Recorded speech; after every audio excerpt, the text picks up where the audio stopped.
আসসালামু আলাইকুম রহমতুল্লাহ। আলহামদুলিল্লাহ, আলহামদুলিল্লাহ, সুম্মা আলহামদুলিল্লাহ।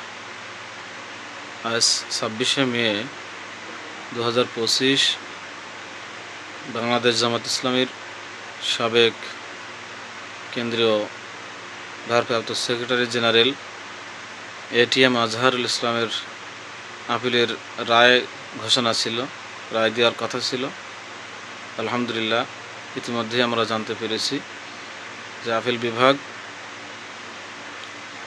তার আপিলের রায় ঘোষণা করেছে এবং সকল অভিযোগ থেকে তাকে বেকসুর খালাস দেওয়া হয়েছে।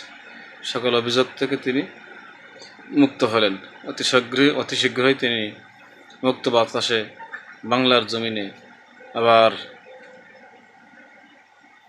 ফিরে আসবেন ইনশাআল্লাহ। আমরা সকলেই বলি আলহামদুলিল্লাহ, আলহামদুলিল্লাহ। আসসালামু আলাইকুম রহমতুল্লাহ।